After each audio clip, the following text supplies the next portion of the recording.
એવી રીતના તમે ઘરના બહાર બચ્ચાને જેવા તેવા સાથે નથી બેસવા દેતા ને, એવી રીતના બચ્ચાને ફોનની અંદર પણ કોઈ જેવા તેવા સાથે ના રહેવા દો. પ્રોફાઇલ સિલેક્ટ કરી લો.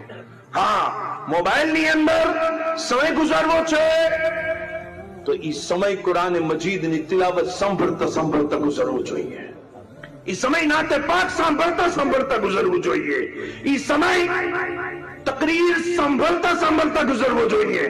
અને તકરીર પણ એવાની નહીં જે વલી અલ્લાહની અઝમતનો ઇનકાર કરતો હોય. તકરીર પણ એમની સાંભળો જેમની તકરીર સાંભળ્યા બાદ વલીઓથી મોહબ્બત થઈ જાય. અમને ખબર જ નથી પડતી કે કોણ દોસ્તાર સારો છે, કોણ ફ્રેન્ડ સારો છે, કોણ ખરાબ છે. મેં કીધું ઈ પણ ઈઝી છે, બહુ આસાન છે. મોબાઈલ કાઢી અને સ્ટેટસ જોવાનું ચાલુ કરો.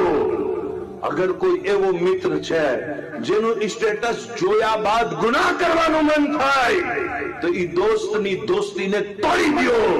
દોસ્ત એવો રાખો જેનો સ્ટેટસ જોયા બાદ દુરૂદ પડવાનું મન થઈ જાય. એનો સ્ટેટસ હોય ને તો કેવો હોય? ભાઈ થાકી ગયા છો, આવો મોઢું મીઠું કરો, મદીના વાળા આકા ઉપર દુરૂદ પડી ગયો.